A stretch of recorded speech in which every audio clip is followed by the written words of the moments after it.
Hi,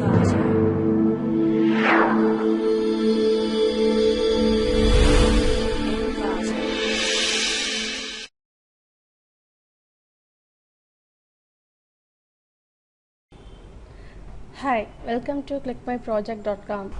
Now we are going to see the title, a utility maximization framework for fair and efficient multicasting in multi-carrier wireless cellular networks. The explosive growth of wireless broadband multimedia services has placed an unprecedented demand on the already scarce wireless spectrum bandwidth. By multicast, we mean the base station transmit the same data to multiple mobile users at a single transmission. The traditional multicast scheme puts all users that record the same program in one multicast group. The BS, there is a base station, multicast to all users in a group on the subcarriers allocated to this multicast traffic. To ensure the signal reception quality of each user, the data rate is adapted to the worst channel condition among all users within a multicast group. So it may lead to a capacity limitation problem. So in order to eliminate those problems, we are designed a simple yet efficient scheme to enhance the capacity of OFDM based wireless multicast cellular systems without the need to involve successive decoding or dynamic resource allocation. And then in particular, we are interested in finding the optimal way of partition users into multicast groups so that the spectrum efficiency is maximized. Initially, grouping more users together leads to a lower data rate at each subcarrier simply because the data rate is determined by the worst users channel, the gain of which decreases with the number of users. So, we are aims to strike the optimal balance for this trade-off.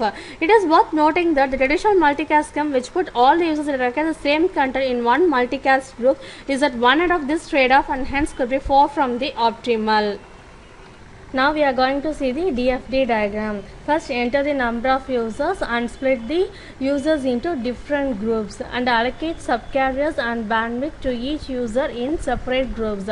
Compute data rate for each group and as well as the each node, and compute equal path losses and different path losses. Equal path losses can be computed among the one group, and compute different path losses. That is, different path losses can be computed among the different groups, and apply the utility function in order to solve the losses in order to achieve the optimal solution for the data transfer. Now we are going to see the project. The front end is NetBeans and the back end is MySQL.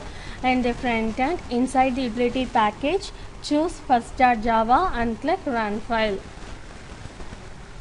Enable draw nodes. So here 18 nodes are created here and each one belongs to separate group. Then click next. Calculate distance between each nodes. The values are shown here from base station to other nodes. Then click next. Then click cluster. So based upon the location, the clusters are forming, and in group 1 7 nodes are there, and in group 2 5 nodes are there, and in group 3 6 nodes are there. Then click average power. So for each user, the average power received by all user is 5.0. Then click power for each user. Now we calculate the power for each user. So one has the power as 1.640, and click SNR. So click SNR. So signal to noise ratio for each node is calculated, and click data rate. So data rate values are calculated and it should be inserted into the database. So now we are going to see the equal path loss. So equal path loss. So the equal path loss is optimized by using the two methods. One is optimal multicast schemes, another one is a AAT. So in order to solve that problem, we are calculating the values by using the optimal multicast scheme. So we need to apply these values to the nodes and click AAT. So asymptotic throughput formation is achieved. Those values are calculated and equal path loss case is optimized. And now we are moving to the different path loss. So in order to solve the different path loss, we need to use three methods. One is throughput, another one is a proportional, and third one is a max min fairness. So based upon three methods, we are calculating the values. Through this value only we are optimizing the different path laws. So these are all the values occurs, and in order, if we apply those values to the nodes, means our different path laws case can be optimized. Thank you.